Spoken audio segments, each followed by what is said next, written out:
Park rangers spend a lot of their time outdoors, and this in turn means that they get to know their surroundings. A little known mystery that many aren't aware of is that of trees that have been ripped from the ground.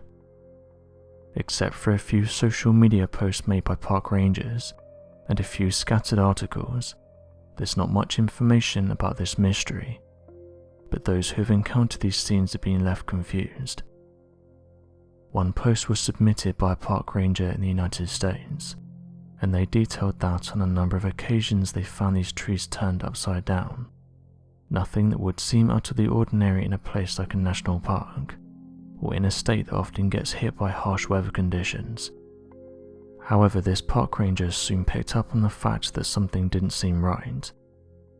They described that the trees had been torn straight from the ground, but the strange thing about this is that no other trees nearby had been affected, pretty much ruling out that this had been done by a natural event, and this led them to believe that it was an isolated incident.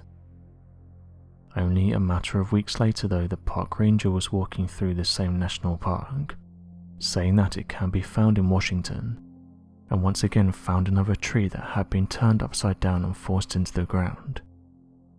He said that these trees are easy to find, sticking out among the rest with the roots pointed towards the sky. However, when he approached people and casually brought it up in conversation, they seemed to be just as confused as he was, asking whether there had been any type of severe weather conditions in the region that may have caused this. As stated though, these trees hadn't been ripped out of the ground in the same way as a storm, but rather pulled and then placed back into the earth using a huge amount of force. The question he had was, why would someone do this, and how could they generate enough force to be able to place a tree back into the earth upside down? When asked in the comment section whether he had seen or heard anything else, he was hesitant to comment further, but did go into detail that friends of his had strange encounters while out in national parks in Washington, and that they would often hear loud knocks throughout the woods, along with them saying that they heard whoops and other vocalizations throughout the area, leading them to think that something else was going on here that isn't being covered. The man didn't carry on down this route though, and just seemed confused about how these trees had been ripped and forced back into the ground. Others did want to talk about this topic though, and people soon started to share their opinions and theories about what could have caused this, along with what could have been making those vocalizations that his friends and others had been hearing throughout these areas. Hearing strange knocking sounds along with inhuman vocals isn't common, but enough people have allegedly heard them that it's led to investigators to take these claims seriously. Campers have also said that during the early hours of the morning, they heard strange sounds that they said couldn't have been made by a human.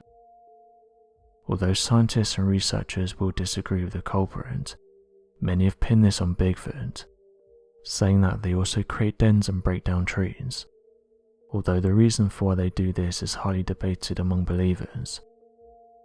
Some think they do this in order to create shelter for themselves, while others say they do it to warn others in nearby areas that humans are approaching, using these branches and dens as a way of knowing that humans have been there. These humanoid creatures have been reported all across the United States, with the Bigfoot Field Researchers organization stating that they've catalogued thousands of Bigfoot sightings in recent years, and noted that the state with the most sightings is that of Washington. One report that was submitted several years ago details the following. Me and my friend went on a fishing trip in Mount Rainier National Park. We started our hike from Forest Service Road 73 into Mount Rainier National Park via the trail that goes past Lake Elinor. This was the closest we could get to our fishing destination due to long-time road closures in the area. We hiked in on mainland trails through Grand Park and then down to White River, and then up to Lake James. Our plan was for 2 nights at Oliver Lake, but with some route finding difficulty we stayed at another lake for 1 night.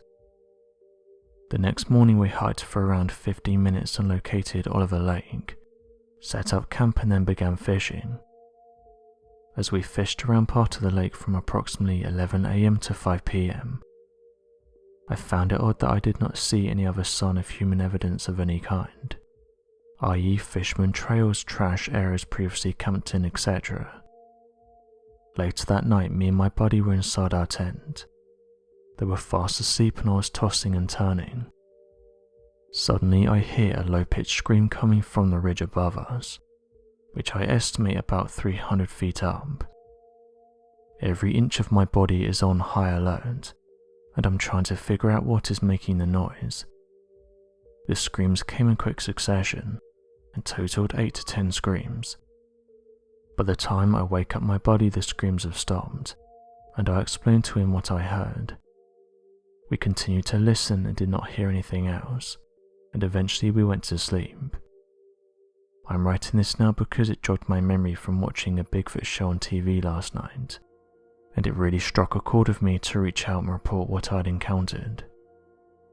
I've been an active hiker, camper and fisherman for many years now, and stayed in many remote places, including Canada, Europe and South America, and I've never heard this low-pitched scream. I've come across bear and cougars and do not attribute this sound to any of those species."